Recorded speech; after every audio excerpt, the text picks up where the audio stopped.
은혜와 진리가 충만하신 살아계신 주 하나님, 주님의 크신 사랑과 긍휼하심, 신실하심을 주님께 감사를 드립니다.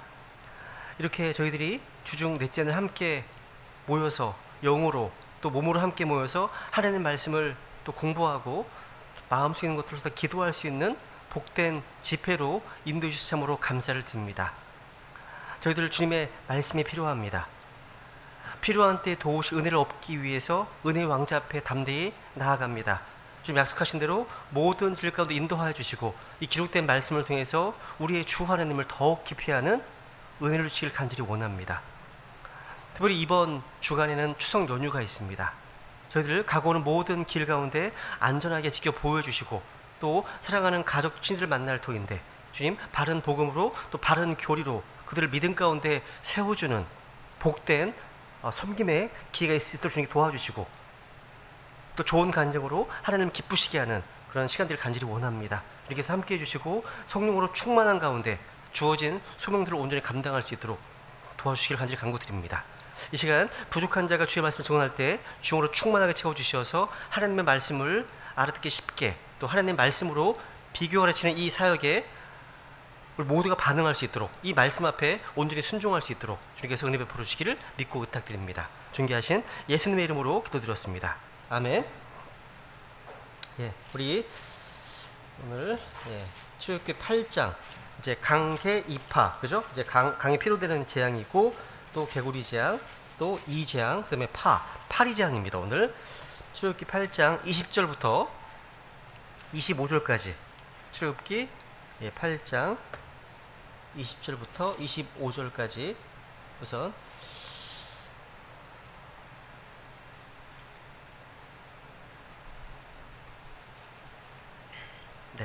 같이 하나님의 말씀 받들어 읽겠습니다. 시작. 주께서 모세에게 이르시되 아침에 일찍 일어나 파라오 앞에 서라. 보라 그가 물로 나오리니 그에게 말하기를 주께서 이같이 말씀하시나이다. 내 백성을 가게 하여 그들이 나를 섬기게 하라. 그러지 아니하고 내가 만일 내 백성을 가게 하지 아니하면 보라 내가 너와 내 신하들과 내 백성과 내 집에 파리떼를 보내리니 이집트 사람들의 집에 파리떼가 가득할 것이며 그들이 거하는 땅에도 그러하리라. 그날에 내가 내 백성이 거하는 고센 땅을 분리하여 거기에는 파리떼가 없게 하리니 이것은 내가 땅의 한가운데에서 주인 줄을 내가 알게 하려 함이라.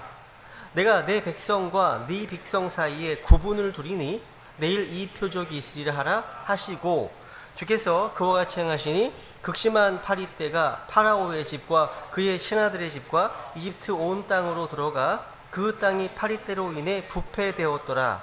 파라오가 모세와 아론을 불러 이르되 너희는 가서 이 땅에서 너희 하나님께 희생물을 바치라 하매. 여기까지 하겠습니다. 오늘 본문 이제 네 번째 재앙입니다. 주님께서는 이집트 사람들에게 파리떼를 보내어서 그들을 심판하셨습니다. 여러분 참 재밌죠? 이집트는 특이한 나라예요. 이 파리는요 이집트 사람들에게 신과 같은 존재였습니다.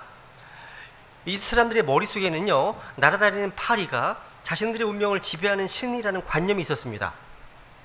구약 성경에 그런 표현 보셨죠? 그죠? 기억나십니까? 바알세붑. 이 바알세붑이라는 그 우상이 있습니다. 신약 예수님께서도요 마귀에게 사용했던 칭호 가운데 바알세붑이란 말이 있죠. 기억하시죠? 보험서에 나옵니다. 그죠? 이 바알세붑이란 말은 무슨 말이냐면 파리들의 대왕 이런 뜻입니다. 여기 나오는 이 세붑이란 단어가 파리란 뜻이에요. 이 바알은 군주, 대장, 신 이런 뜻입니다. 그러니까 바알세붑 하면 파리들의 왕, 또 파리들의 두목이란 뜻입니다. 한번 확인해 볼게요. 마태복음 볼게요. 마태복음 10장 보세요. 마태복음 10장 25절 보시면 마태복음 10장 25절에 처음으로 등장합니다. 신약성경에서는요. 마태복음 10장 25절. 제자가 자기 스승처럼 되고 종이 자기 주인처럼 되면 그에게 좋다보다. 그들이 집 주인을 바알세붑이라 불렀거든. 그의 집안에 속한 자들은 얼마나 더 심한 말로 부르겠느냐. 아멘. 이 정도 목소리면요 온라인으로 듣는 분들도 말씀이 들릴 거예요. 예전에 허용재가 그러더라고요. 말씀들이 너무 좋은데 말씀을 낭독할 때 안 들려서 답답했다고 얘기하더라고요. 그래서 그걸 좀 다른 지체들을 위해서라도 좀 크게 또박또박 읽으시면 좋겠습니다. 여기 보시면 이제 그들이 집주인을 바알세불이라 불렀거든 얘기를 하죠, 그죠? 근데 이 바알세불이요 12장 24절에 보시면요 마귀들의 왕으로 언급됩니다. 12장 24절.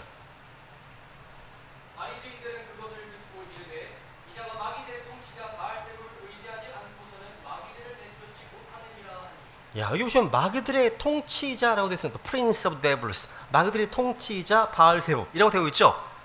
이게 누구냐면 26절에 보시면 26절 사탄입니다.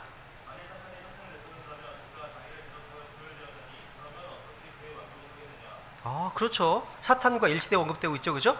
그러니까 이 바알세불은 열왕기하 1장 12절에 보시면요, 열왕기하 타지 마세요. 1장 12절에 보시면 에크론의 신인 바알세불으로 언급되어 있습니다.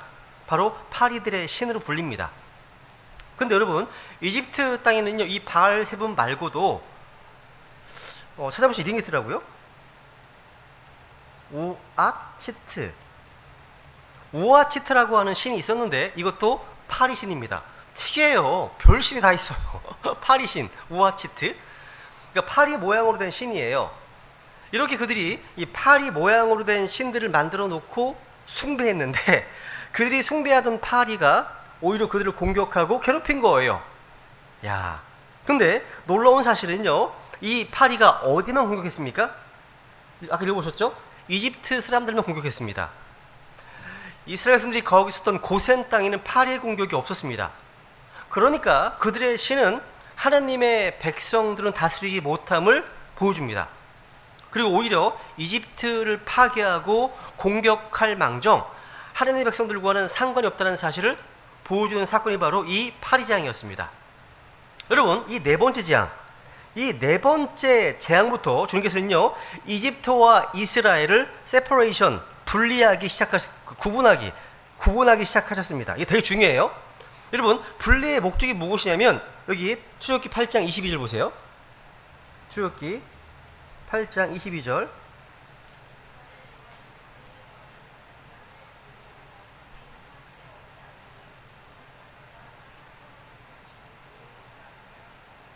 야, 지금 고센 땅은 파리가 없게 하신답니다. 근데 여기 보면 분리하시는 목적, 구분하시는 목적이 뭐예요? 내가 땅의 한 가운데서 주인 줄을 네가 알게 하려 함이라. 이게 목적입니다. 그러니까 구분하시는 목적은 파라오로 하여금, 또 이집트로 하여금, 온 세상으로 하여금 주님을 알게 하기 위한 거라는 사실. 여기 소리는요, 우리 하나님께서 어떤 분이십니까? 하나님 바로 구분하신 하나님. 한마디로 우리 하나님은 분리의 하나님이십니다. 여러분, 성경에 게시된 주님의 성품 중 하나가 뭐냐? 디바이드. 하나님은요 나누십니다. 나누시는 분이십니다. 그래서 사람들은요 하나님께서 나누신 것을 합치려는 경향이 있어요. 그러니까 하나님께서 정해주신 경계를 무너뜨리려고 하는 시도죠. 그러니까 통합, 하나됨, 일치, 이러거든요. 오늘날 휴머니스트들이, 인본주의자들이 가장 좋아하는 표어예요. 예를 들어서 종교 통합, 그러니까 종교 간의 벽을 허물자, 에큐메니컬 운동. 또 인종 간의 벽을 무너뜨리자, 인터메리지, 국제결혼. 또 성별의 차이를 두지 말자, 동성애, 트랜스젠더. 마찬가지입니다. 이게 좋은 예예요. 그러니까 뭐 언어 통합, 경제 통합, 종교 통합, 이건 물론 이건 뭐든지 통합하려고 합니다. 여러분, 그런 통합은요, 하나님께서 의도하시는 그런 통합은요, 한마디로 뭐냐? 이건요, 컨퓨전이에요. 한마디로 혼잡입니다. 혼합입니다. 근데 재미난 사실은요, 하나님께서 나누어 놓으신 것은 통합하려고 하고요, 하나님께서 합해 놓으신 것은 나누려고 합니다. 이게 마귀의 모습입니다. 무슨 얘기예요? 여러분, 신약 교회는요, 그리스도 안에서 하나입니다. 성령의 하나 되게 하시면 심지어 지키라 말씀하시죠? 하나가 되어 하잖아요. 근데 끊임없이 쪼개지고 분열됩니다. 이게 교회 현실이잖아요. 그 배후에 마귀가 있는 겁니다. 여러분, 부부는요, 하나로 하나님이 합해 놓으셨잖아요. 한 육체입니다. 한 몸입니다. 근데 오늘날 이혼이 너무나 아무렇지도 않게 행해지고 있지 않습니까? 정반대가 되는 거예요. 여러분, 하나님께서는요, 창세기 1장에서부터 계속 나누십니다. 빛과 어둠을 나누십니다. 나누시는 거예요. 우리 하나님께서는요, 거룩의 하나님, 또 성별의 하나님이십니다. 그렇기 때문에 믿는 성도들이 믿지 않는 불신자, 이의 관계는 성경에서 빛과 어둠처럼 묘사합니다.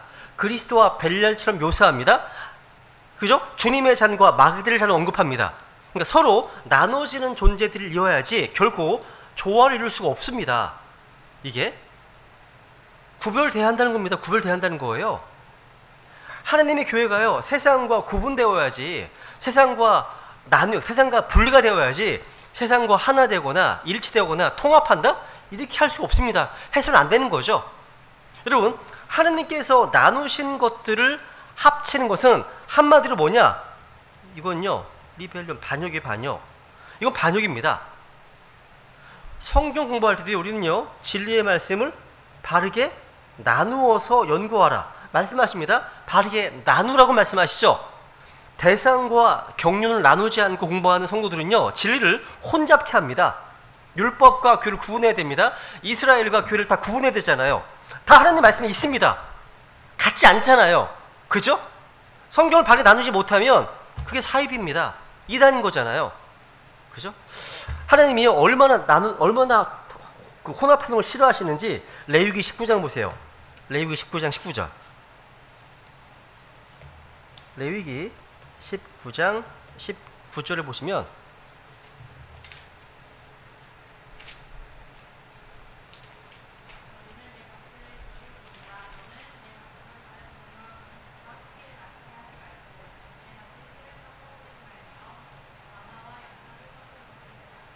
야, 요즘은 섞어 뿌리지 말며 섞은 옷을 입지 말며 얘기하죠, 그렇죠? 그러니까 이런 말씀을 통해서 우리 주님께서 얼마나 혼합을 싫어하시는지 볼 수 있습니다. 그러니까 여러분, 거룩, 홀리니스, 이 거룩이 뭐예요? 한마디로 세퍼레이트 되었다, 그러니까 분리되었다, 구분되었다 라는 뜻입니다. 여러분이 직장에서, 가정에서, 사회에서, 학교에서 구별된 모습이 아니라면 성도가 아닌 겁니다. 실제로요. 성도란 구별된이라는 뜻이거든요. set apart 이런 뜻입니다. 그런 면에서 성도가 아니라는 얘기입니다. 그러니까 우리는 주님께서요, 구분하시고 나누시고 분리하신 것을 합하려 해서는 안 된다는 겁니다. 우리가 구분된 삶을 살 때, 분리된 삶을 살 때 세상은 우리를 통해서 주님을 알게 되는 겁니다. 중요합니다. 그죠? 다시 8장 23절 출애굽기 다시 갑니다. 출애굽기 8장 23절 읽어볼까요?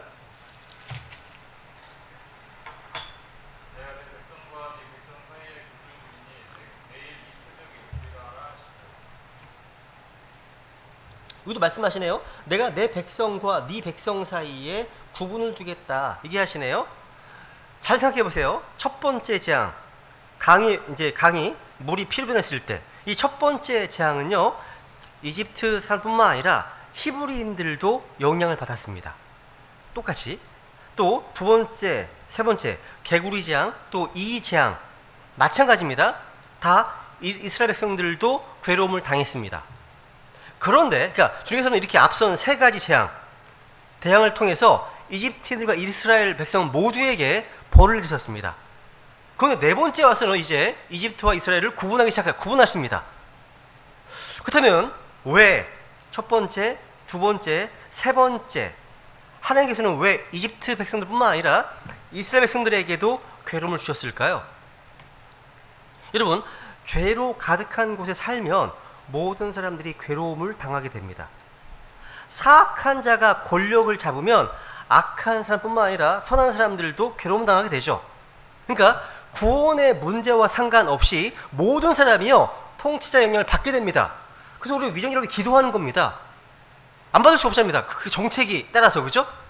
여러분, 자연재해나 기근과 같은 재앙은요, 선악의 구분이 없이 모든 사람들의 영향을 끼칩니다. 태풍도요, 악한 자, 선한 자 모두에게 지금 다 임하잖아요. 제11호 태풍 흰남노 영향 때문에 포항의 한 아파트 지하주차장에서 2명이 사망했습니다. 2명이 생존했고 6명이 심정지로 이제 발견됐다고 하잖아요. 그죠? 태풍이나 비도 악한 자나 선한 자에게 다 동일하게 내립니다. 욥기에 보시면 욥기 5장 7절에 보시면 사람은요 이 땅에 고생하려고 태어났느니라 말씀하십니다. 사람은 고생하려고 태어납니다. 인생이 고되지? 성경적 진리입니다. 고된 거예요. 욥기 14장 1절 왜 이렇게 괴로운 일이 많지? 그게 인생입니다. 욥기 14장 1절로 볼까요? 욥기 5장 7절은 언제 아시는 말씀이니까요. 욥기 14장 1절 보세요 한번.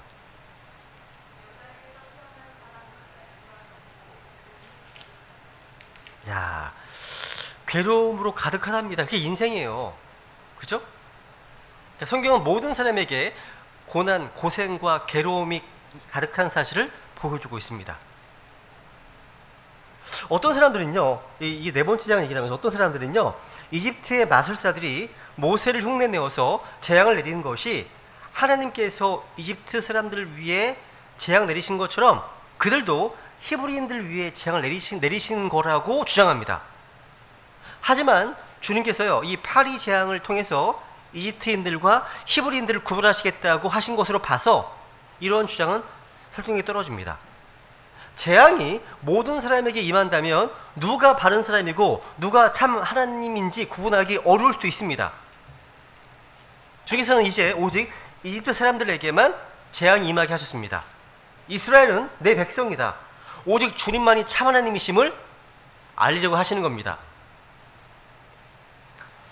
주님께서 이렇게 구분을 두시는 거예요. 이렇게 구분을 하셔서 파라오에 깨우쳐주려고 하시는 거예요. 주님께서는 거룩히 구별하시는 분이시거든요. 우리도 마찬가지입니다. 우리도 세상 사람들과 구별돼야 됩니다. 그죠? 우리의 말과 행실에서 구분이 돼야 되겠죠. 가치관에서도 구분이 됩니다. 가치관에서도요. 레위기 20장 7절 8절. 레위기 20장 7절 8절.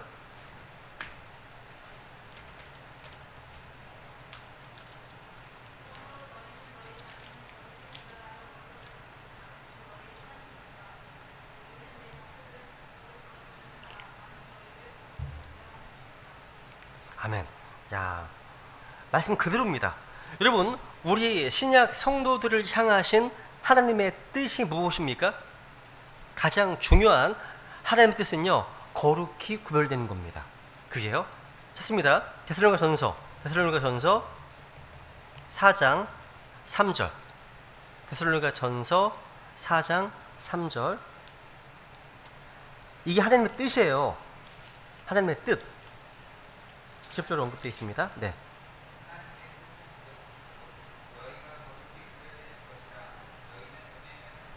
야, 하나님의 뜻은 뭡니까? 너희가 거룩히 구별되는 것이라 말씀하시네요.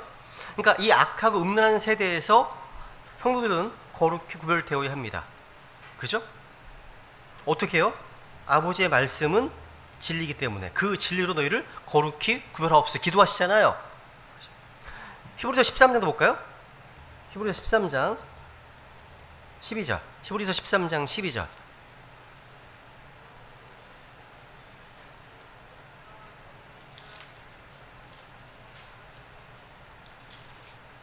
여기 보면 성문 밖에서 고난을 당하셨느니라 말씀하십니다. 그죠? 자신의 백성들 거룩히 구별하시기 위해서 성문 밖에서 고난을 당하셨다 말씀하시네요.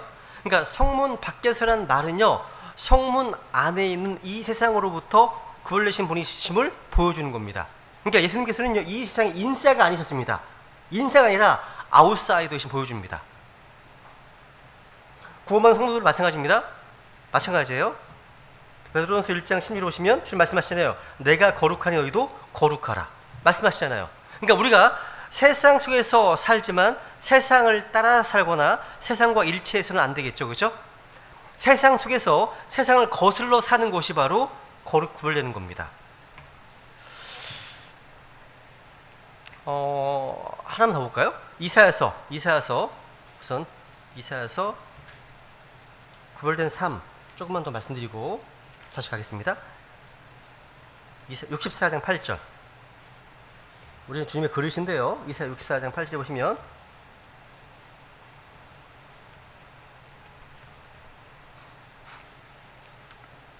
성경에 보시면 주님께서 토기장이시고요. 우리는 그릇으로 표현되어 있어요.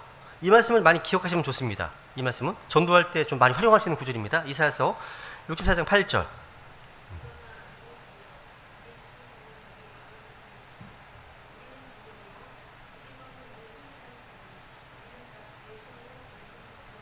와, 주님은 자신을 토기장이시고요. 우리는 그분의 손으로 지으신 그릇이다 라고 말씀하십니다. 그러니까 우리는요, 주님의 손에서 빚어진 질그릇입니다. 그죠? 질그릇입니다. 하나 더 볼게요. 예레미야 18장 6절. 예레미야 18장 6절. 주가 말하노라 오 이스라엘 집아 내가 이 토기장이 같이 너에게 행할 수 없느냐 보라 오 이스라엘 집아 진흙이 토기장이의 손에 있는 것 같이 그렇게 너희도 내 손에 있느니라. 아멘. 꼭 기억해 주세요. 진흙이 토기장이의 손에 있는 것 같이 너희도 내 손에 있느니라. 부처님 손바닥이 아니라요, 주님 손바닥입니다. 성경적으로 얘기를 하면 너희 내 손에나 있다. 야, 여러분, 토기장이는 자신이 빚은 그릇을 부숴버릴 수도 있고요, 깨뜨릴 수도 있고요, 던져버릴 수도 있습니다. 주님께서는요, 이 그릇을 가지고서 자기의 목적과 용도에 맞게 쓰실 수 있습니다. 만들 수도 있고요. 그러니까 토기장이가요, 흙으로 다양하게 그릇을 빚듯이 우리 좀 역시 마찬가지세요. 마찬가지입니다. 무엇보다 우리는요, 우리 어떤 죄입니까? 보잘것없고 약하고 천한 그릇입니다. 우리 모두 마찬가지입니다. 약한 그릇, 천한 그릇입니다. 근데 우리 안에 놀라운 보화가 있어. 우리 안에요. 놀라운 보화가 있습니다. 보세요. 고린도후서 4장 7절. 고린도후서 4장 7절을 보세요. 자, 이것 때문에 우리가 존귀한 존재들입니다. 이것 때문에 고린도후서 4장 7절. 그러나 우리가 이 보배를 질그릇 안에 가지고 있나니 이것은 뛰어난 권능이 하나님에게서 나고 우리에게서 나지 않게 하려 함이라. 와, 이 보배를 어디 가지고 있다고요? 질그릇 안에 가지고 있다. 여러분, 그릇의 가치는요, 그 내용물에 있는 거예요. 그러니까 뭘 담았는가에 따라서 그 가치가 달라집니다. 우리 안에 성령님께서 거하십니다. 우리 안에 영광의 주님께서 임재해 계십니다. 우리가 얼마나 어떤 존재인지 아시겠죠? 그러니까 이 몸을 함부로 쓰면 안 되는 겁니다. 성전인 겁니다. 그래서 우리는 우리 그릇을요, 깨끗하게 해야 되는데 이것은 점진적인 성화의 과정이 필요한 겁니다. 깨끗한 그릇. 제일 중요합니다. 그러니까 그릇이 제일 중요한 게 뭐라고요? 거룩함. 깨끗함입니다. 디모데후서 볼게요. 제일 중요합니다. 디모데후서 2장 21절. 디모데후서 2장 21절.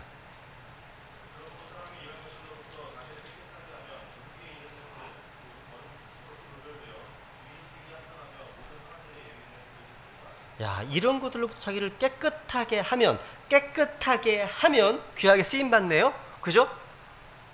여러분, 주님께 귀히 쓰임받고 싶어하는 것은 모든 크리스찬들의 소망 아닙니까? 소망입니다. 내가 쓰임받고 싶다면요, 먼저 어떻게 돼? 그릇이 깨끗한 그릇이 되어야 됩니다.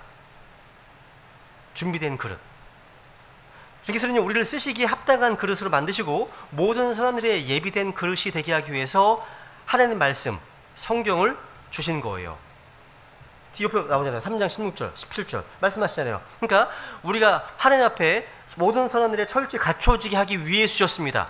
우리가 꾸준히 성경을 곁에 두고 읽고 암송하고 사용하고 순종한다면 우리는 깨끗한 그릇이 되는 거예요. 그죠? 자, 다시 출애굽기 8장 24절 갑니다. 출애굽기 8장 24절.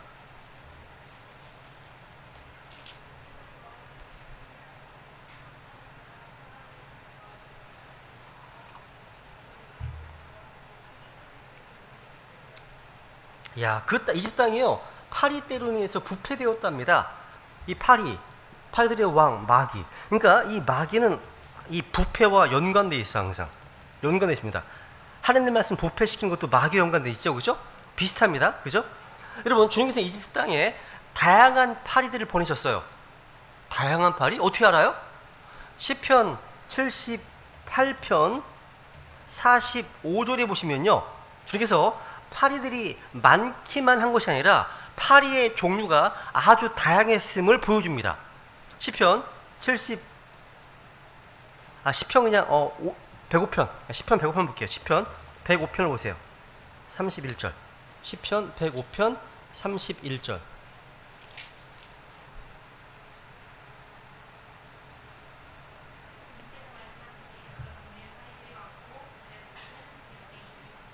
야, 주님 말씀하시니까 여러 종류의 파리들이 왔대요. 여러 종류입니다.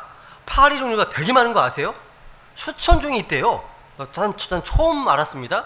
피를 빨아먹는 파리도 있고요. 뭐 되게 다양합니다. 그러니까 이 파리는요, 파리들이 들끓으면 전염병이 돈답니다. 그래서 그 아프리카 난민들 그 아이들이 힘없는 아이들 입에 파리만 붙어 있잖아요. 막 이게 이 전염병이 들끓습니다. 또 음식물이나 짐승에까지 새까맣게 붙으면 치명타입니다. 그게. 야, 피를 빨아먹는 파리도 있습니다. 그러니까 이렇게 사람들이요, 여러 종류의 끔찍한 파리들에게 괴롭힘을 당하고 고통을 당하다면 상상해 보시라는 거죠. 야, 여러분, 앞에서 물이 피가 되는 재앙의 결과는 물고기의 죽음이었어요. 개구리 재앙의 결과도 개구리의 죽음이었습니다. 근데 파리 재앙의 결과는 땅이 썩습니다. 부패하게 되는 거였습니다. 부패하게 되는 거였습니다. 중요한 교훈이 있죠. 여러분, 성경 보면 욕심이 잉태하면 죄를 낳고 죄가 완료되면 죽음, 사망을 낳는다고 말씀하십니다. 야고보서 1장에 말씀하시죠. 1장 15절에. 그죠? 야고보서 1장 15절. 이게 굉장히 의미심장 말씀입니다. 이 말씀은요, 죄의 원인과 또 죄의 결과를 함께 말해주고 있습니다. 그러니까 죄는요, 욕심이 잉태. 죄는요, 잉태가 있고요, 죄가 탄생합니다. 그리고 성장을 거쳐서 사망까지 가는 겁니다. 그러니까 성경 보면요, 이 죄가요, 그 기억나세요? 아주 인격적인 존재로 언급되어 있어요. 맞죠? 이게? 그러니까 주님께서 카인에게 말씀하시기를요, 보세요. 창세기 4장 보세요. 창세기 4장 7절에 보시면 죄를요, 인칭대명사 힘으로 쓰고 있어요. 죄를요. 창세기 4장 7절.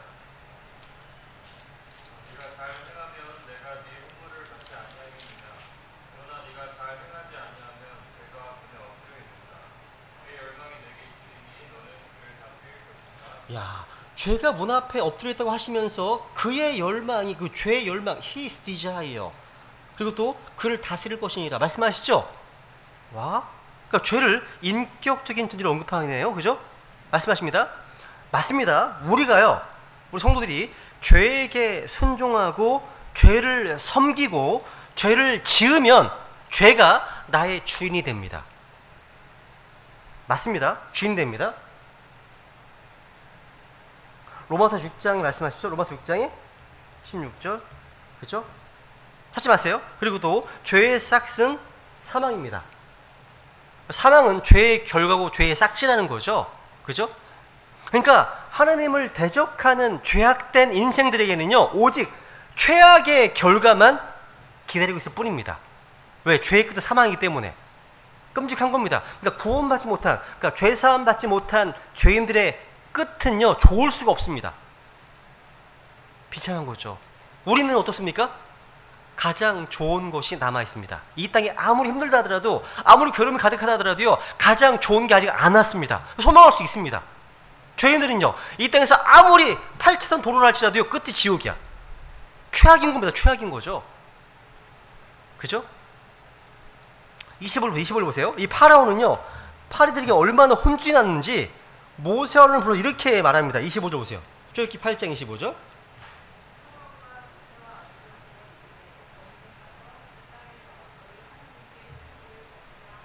야, 지금 파라오가요, 하나님을 인정하네요. 그렇지, 인정하고 있습니다. 파라오는요 이스라엘 백성들이 주님께 희생물을 드려도 좋다고 허락했습니다. 그런데 여기에 파라오의 함정이 있습니다. 뭐예요? 파라오는 너희는 가서 이 땅에서, 밑줄 세요. in the land, 이 땅에서 하나님께 희생물을 바치라, 이렇게 얘기했습니다. 그러니까 하나님께 희생을 바치는 것, 하나님 섬기는 것은 좋은데 이집트를 떠나지 말라는 겁니다. 이 땅에서 세상을 떠나지 말라는 거죠. 이것은 오늘날 마귀의 전형적인 전략이에요. 마귀는 우리가 하나님을 섬겨도 되는데 세상은 떠나지 마. 교회는 다녀도 되는데 술집은 떠나지 마. 주님을 찬양하는 노래도 하고 세상을 사랑하는 노래도 하라는 겁니다. 성경도 읽고 음란 잡지도 보라고 하는 겁니다. 주의 첫날에는요 교회에 가서 하나님께 경배를 드리고 나머지 6일은 세상에서 만몬을 섬기라고 하는 겁니다. 이것이 바로 파라오하고 마귀하고 세상이 우리 크리스찬들에게 제안하는 거예요. 이게요. 야, 놀랍죠? 너희는 가서 이 땅에서 하나님께 희생물을 드리라. 이 말은 파라오예요. 얕은 꾀에 불과한 거예요. 그러니까 파라오는요 허락하는 척하면서 그들을 가게 하지 않았습니다. 한마디로 뭐냐? 파라오는 그들에게 컴프로마이즈예요. 타협책을 제시한 거예요. 타협책. 여러분, 마귀는요 타협을 되게 중시하는 거 아세요? 중시합니다. 마귀에 속한 이 세상 사람들 역시 거룩한 분리, 하나님의 말씀에 대한 순종보다도 타협을 훨씬 더 중요하게 생각합니다. 이 타협이란 말 자체가요 갈등이 많은 사회에서 가장 효율적인 해결책으로 통합니다. 오늘날 포스트 모더니즘이라고 하죠. 세상은 포스트 모더니즘. 이게 무슨 세상입니까? 기준이 없어요. 절대 기준이 없어요. 없습니다. 그런데 여러분 보세요. 분명한 원칙과 기준이 없고 다 다원화됐습니다. 다양한 세계관, 다양한 가치관이 공존하는 시대가 되었습니다. 그러니까 분명한 원칙과 기준이 없고 다만 대화와 타협을 통해서 갈등의 봉합을 중요하게 여깁니다. 그런데 성경은요 타협을 말씀하지 않습니다. 성경에는요 타협이란 말이 단 한 번도 안 나와요. 여러분, 우리 하나님은요 타협의 하나님이 아니시라 어떤 하나님입니까? 진리의 하나님이십니다. 진리의 하나님, truth. 우리 진리심리교회에 표가 있어요. 표가 있는데 한번 확인해 볼까요? 고린도 후서를 보세요. 진리심리교회가 그 이름이 기록된 중요한 이유가 오늘날 많은 교회들이 진리를 상실한 배교한 모습이다 보니까, 이걸 강조하다 보니까 주로 진리를 침례교라고 적었거든요. 근데 이 진리심리교 표가 어떤 거냐면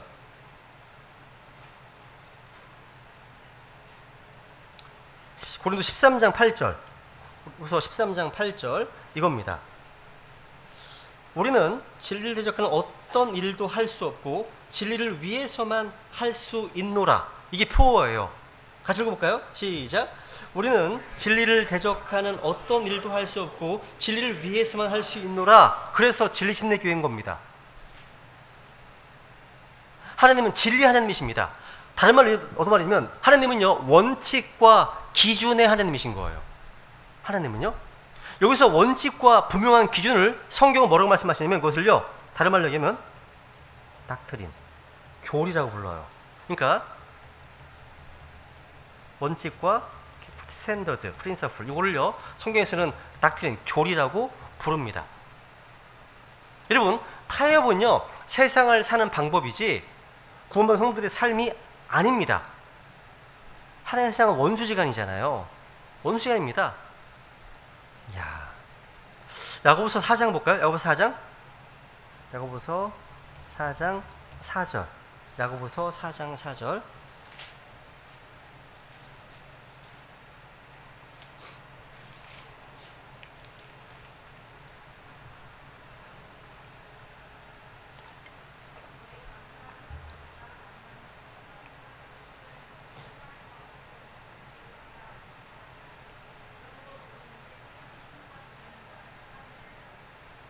야, 여기 킹제임스 성경에서만 너희 가난한 남자들아 이게 있죠? 다른 킹킹송이 아닌 성경들은 남자들이 빠져 있습니다. 여자들만 나오잖아요. 야, 간교하죠? 남자들은 가늠하지 않나 보죠, 그죠? 보세요. 누구니 세상의 친구가 되려는 자는 하나님의 원수니라 말씀하시네요. 주님께서는요, 이 세상을요, 갈라디아서 1장 4절에 보면 악한 현 세상이라고 판결을 내리셨습니다. 이 세상은요 타이타닉호처럼 무너지고 멸망할 것임을 이미 말씀하셨습니다. 이 세상은요, 베드로서 3장에 보면 이미 말씀하시기를 불타버린다, 불탄다, 이렇게 선포하셨습니다. 그렇기 때문에 오늘날 이 세상을 더 좋은 세상을 만들자, 살기 좋은 세상을 만들자, 이 구호는요, 성경적으로 맞지 않은 말입니다. 만들 수 없습니다. 이미 멸망으로 가기로 정해져 있습니다. 불태워집니다. 뭘 해야 됩니까? 구명정의 태원 일을 우리가 해야 되겠죠. 그걸 하는 겁니다. 여러분, 오늘날 사람들은요, 삶의 원칙, 기준, 삶의 어떤 기준보다 삶의 목표를 더 강조합니다. 네 꿈이 뭐야? 인생의 목표가 뭐지? 이런 질문을 많이 듣습니다. 듣는데 삶의 기준이 뭐야? 삶의 원칙이 뭐야? 이런 말은 거의 안 합니다. 구원받은 우리 성도들에게 있어 삶의 목표도 중요한데 더 중요한 게 뭔지 아십니까? 삶의 기준입니다. 이게 더 중요합니다. 뭘 기준으로 사느냐, 이게 신앙생활의 핵심입니다. 기준이 없다면 목적이 아무리 원대하고 위대하다 할지라도요, 아무 의미가 없는 거예요. 우리는 어떤 기준이 뭐예요? 기준이 뭐죠? 우리는 기준이요? 한마디로 ACTS예요. Act according to the scripture. 성경 기록대로. 사도행전 말고, Act가 사도행전이잖아요, 그죠? 말고 이게 according to scripture의 약자입니다. Act. 이게 삶의 기준입니다. 기준 돼야 됩니다, 그죠? 주께서는 언제나 성경을 인용하셨고 성경 기록대로 행하셨습니다. 그래서 실제로요, 이 말은 참 잘 만들어. 뭐 액츠 찬양대, 뭐 액츠 전도팀, 액츠 모임 되게 많아요, 일반 교회에서. 그렇게 안 해. 근데 미안합니다. 그러니까 이 액츠는요, 하나님이나 성도들 모두에게 중요한 말입니다. 그러니까 우리 주님의 일생을 한마디로 요약한다면 according to the scripture입니다. 성경 기록대로예요. 중요합니다. 그렇다면 우리 구원받은 성도들 역시, 인생 역시 마찬가지, 이 원칙에서 벗어나서는 안 되겠죠. 안 되는 겁니다. 로마서 8장. 그러니까 우리도 무원칙이 아니라 원칙과 기준이 있어야 됩니다. 어떤 원칙이 있어야 됩니다. 로마서 8장 27절. 로마서 8장 27절.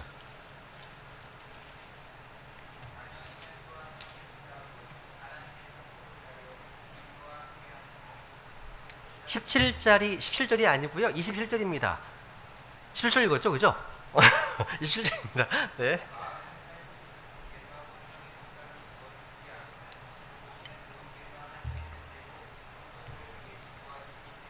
와, according to the will of God. 하나님의 뜻대로. 비슷한 말이에요, 그죠? according to. 하나님의 뜻대로입니다.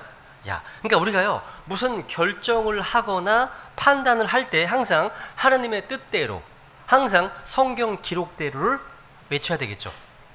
그러니까 우리의 삶에 있어 성경의 단순한 원칙과 기준에 따라서 올바른 결정과 선택을 하지 않는 것이 있다면 더 늦기 전에, 하나님께서 뭔가 징계하거나 뭐 개입하시기 전에 말씀으로 돌아와야 되는 겁니다. 그게 신상이 좋아요. 그게 신상이 좋습니다. 좋습니다. 왜냐하면 하나님께서 우리의 삶의 매뉴얼로 주신 것이 이 성경이기 때문에 이 성경 말씀대로 하는 것이 가장 좋은 것이고요, 가장 안전한 것입니다. 또 가장 행복한 것입니다. 그래서 이 중요하다는 사실을 말씀드리겠습니다. 그렇죠? 하나님은 타협을 원치 않으십니다. 순종을 원하십니다. 우리는 파라오의 타협을 통해서요, 우리 성도들을 향한 마귀의 계략을 볼 수 있어요. 여러분, 특히 구원받은 성도들이요, 이 액츠대로, 성경대로, 하나님의 뜻대로, 그러니까 세상과 분리되고 하나님의 말씀대로 행하려고 하면 마귀는 끊임없이 뭘 제시하는지 아세요? 타협안을 제시할 겁니다. 분명합니다. 마귀는 가만히 있지 않습니다. 마귀는 인격적인 존재이기 때문에 개입합니다. 타협을 획책합니다. 근데 우리가 그때 성경적 기준이 분명하고 그것을 지키고자 하면 한 발씩 좀 양보하지. 서로 양보하자고. 이게 타협입니다. 되게 유혹이 심해요. 그런 유혹이요. 그럴 때도 하나님께 아니지. 하나님 말씀대로 해야지. 완전한 순종, 완전한 헌신하는 것이 가장 좋은 길입니다. 마귀는 하나님 이길 수 없거든요. 근데 우리가 하나님 먼저 마귀의 손을 잡아버리면 이거 게임 오버입니다. 그럼 안 되는 거예요. 보세요. 그 다음 보세요. 그 다음 이제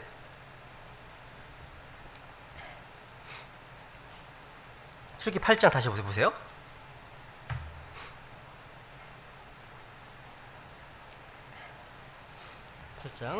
여기 25절 다시 보시면요.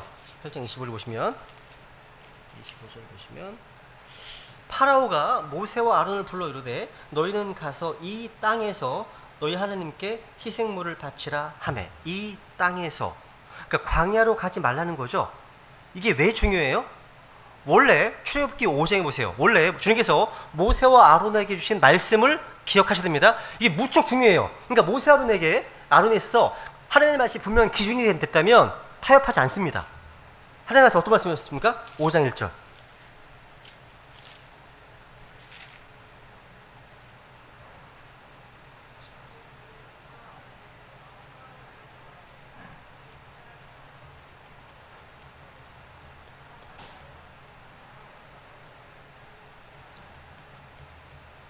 여기 보시면 밑줄 치세요. 광야에서 밑줄 치세요.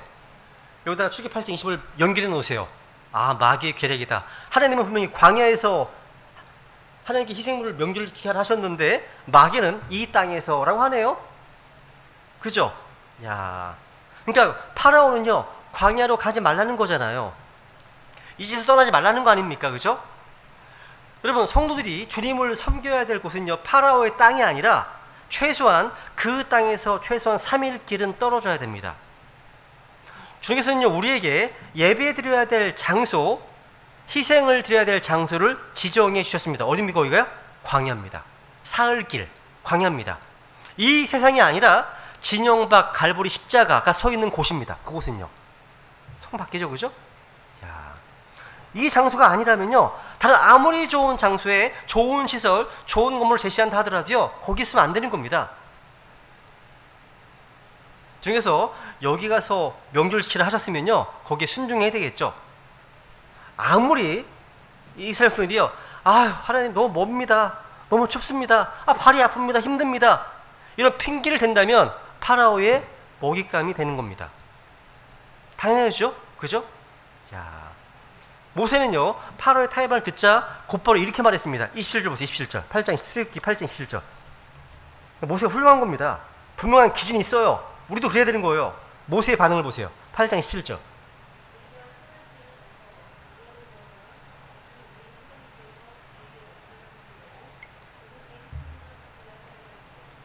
멋있어요. 이게 멋있지 않습니까? 그러니까 모세에게는요 협상의 권한이 전혀 없어요.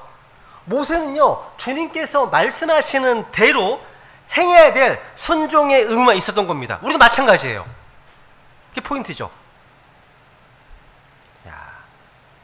두 번째 또 이제 자세한 강의는 다음 주에도 하겠습니다. 28절 보시면요 파라오가 또 어떤 계략을 꾸밉니까? 28절입니다. 28절 읽어보세요. 28절 두 번째. 파라오가 이르되 내가 너희를 가게 하여 너희가 광야에서 주 너희 하나님께 희생물을 바치게 하리라. 다만 너희는 너무 멀리 가지는 말라. 나를 위해 간구하라 하네. 두 번째는 뭐예요? 그래, 가는데 너무 멀리 가지 마, 이런 거예요. 가긴 가는데 너 멀리 가지 말라는 거죠, 그죠?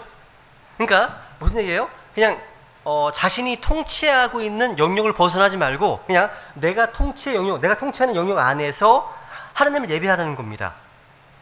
조금 변했습니다. 파라오가. 그러니까 우리가 원칙만 굳게 붙들면요 하나님은 안 변하십니다. 마귀가 바뀔 수밖에 없죠. 하나님의 뜻이 서야 되니까. 당연하죠, 그죠? 모세가 하나님 말씀을 가지고서 파라오의 그 말, 이 땅에서 그럴 수 없습니다, 가야 합니다, 계속 주장을 하니까 파라오가 마침내 그래 보내긴 보내는데 내 땅을 떠나도 좋은데 광야로 가도 좋은데 너무 멀리는 가지 마, 이런 겁니다. 한마디로 그래 믿는 거 좋아, 아, 신자가 되는 거 좋아. 너무 광신자는 되지 마. 이런 거예요. 똑같습니다. 야, 예수님 믿는다고 하더라도요.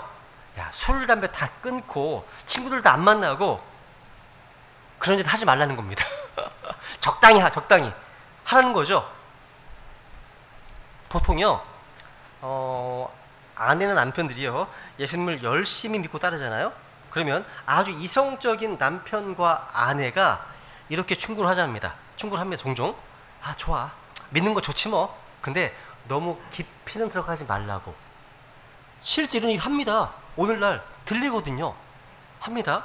이것이 누가 이야기한 겁니까? 파라오가 이야기한 겁니다. 이게 마귀가 역사하는 겁니다. 영적으로 분별해야 돼. 아, 지금 마귀가 역사하고 있구나. 속으로 리지스터 데블, 마귀야 물러가라 해야 되는 겁니다. 그때 속으로 해야 되는 겁니다. 그러니까 파라오의 역사하던 동일한 사탄이요, 남편의 배후에서, 엄마의 배후에서, 아빠의 배후에서, 또 자식들의 배후에서 역사할 수 있습니다. 그게 부모가 될 수도 있고요, 가족이 될 수 있습니다. 우리는 영적 분별을 가지고 있어야 됩니다. 가더라도 너무 멀리 가지 마. 이거 완전한 성별을 하지 말라는 얘기입니다. 교회는 나가더라도 너무 광신적으로 믿지 마. 너무 성경에 빠지지 마. 너무 열심히 믿지 마. 이런 충고를 들은 적 있으실 겁니다. 그죠? 그렇지 않습니까? 들으셨잖아요. 저희 아버님이 그러셨어요. 나중에는요, 그러시더라고요. 포기하시다가 우리 집안이 불교니까 교회를 나가는 것까지는 허락하지만 제발 적당히 믿자. 이런 얘기, 적당히 믿자. 이런 표현들 타협안을 제시했습니다. 왜? 너무 멀리 가잖아요. 너무 멀리 가면 돌이킬 수가 없거든요. 또 멀리 가버리면 다시 잡아들 수 없기 때문입니다. 파라오는요, 아마도 이집트 국경 근처에서 희생물을 드리라고 말하는 것 같습니다. 이집트가 필요하다면 언제든지 사로잡아 오기 위해서라는 거죠. 아닙니다. 우리는 더 멀리 가야 돼. 더 멀리 가야 돼. 광야 사흘길을 지나서 가나안 땅 가야 됩니다. 더 멀리 가야 됩니다. 그러니까 여러분 그런 얘기 들으셔야 돼. 누가 여러분을 보실 때 야, 우리 딸이 맛이 갔어. 너무 멀리 갔어. 우리 아들 너무 멀리 갔어. 야, 그 친구 완전 맛이 갔던데? 이렇게 말할 정도가 돼야 한답니다. 그러니까 전혀 타협의 여지가 없다는 말이 나올 정도로 우리가 하나님 말씀에 순종하는 그런 신앙을 유지해야 한다는 겁니다. 이게 파라오와 정반대로 가는 거예요. 이해되시죠? 그죠? 와, 시간이 많이 갔네요. 요 파라오의 나머지 세 번째, 네 번째는 다음 주에 더 이어서 하겠습니다. 예, 우리 오늘 이 파라오의 계략에 대해서는 다음 주에 하고요. 들으신 말씀 기억하시면서 주님 앞에 기도하시고 우리 같이 공동 기도 좀 하겠습니다. 네.